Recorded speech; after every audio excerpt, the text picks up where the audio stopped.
40 वर्ष मानि आसु दल जो निष्पत्ति कर स्वीकार कर आस्था प्रकट करले भारतीय जनता पार्टी केंद्रीय नेतृत्व सर निश्चित केंद्र नेतृत्व चाहिए तेणु आम राज्यसभा को मनोनीत होगापी प्रार्थी हाँपाई से मनोनयन कले दायित्व बढ़ीगला राज्य सभापति राज्य भारत राज्यसभा दायित्व निर्वाह करा पड़ो जहाँ दल चाहिए से करा पड़ो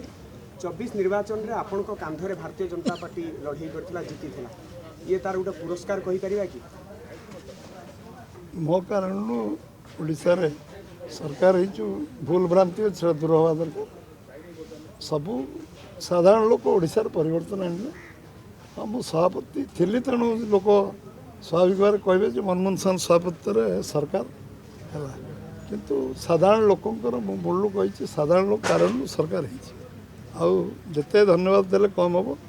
केंद्र नेतृत्व और साधारण लोकंर निष्पत्ति कारण ओडिशा रे सरकार परिवर्तन नहीं आज ओडिशा रे जो सरकार चलती 20 मास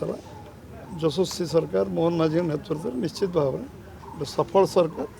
एवं लोकंर जो आशा अपेक्षा अच्छी पूरा करने सरकार पूरा काम कर पाखे देवदुर्लभ कार्यकर्ता अच्छा साधारण लोकंर आम प्रति विश्वास विश्वसनीयता अच्छी समर्थन अच्छी से कारण किसी असंभव काम संभव हो पार ओडिशा समृद्ध ओडिशा हो ओडिशार सर्वांगीन विकास हो यशस्वी प्रधानमंत्री नरेंद्र भाई मोदी जो अपेक्षा रखते जे ओडिशा 1 नंबर राज्य हो से जहाँ दायित्व मते न्यस्त करा जो दायित्व मते मोर जो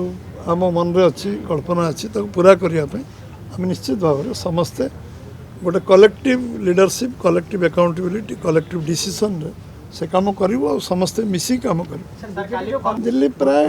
से लड़ुचन सी समस्त अपील करेंगे आम द्वारा जहाँ साहय आम आम भारतीय जनता पार्टी समर्थन जेहेतु दौचे जहाँ आम द्वारा हो पारे आम यही कौटी जगह समस्ते ओडिशा जगिए ओडिशा जगिले भारत वर्ष विकसित भारत साधारण कार्यकर्ता हिसाब से जो दायित्व जिते बड़े मिली निर्वाह करुँ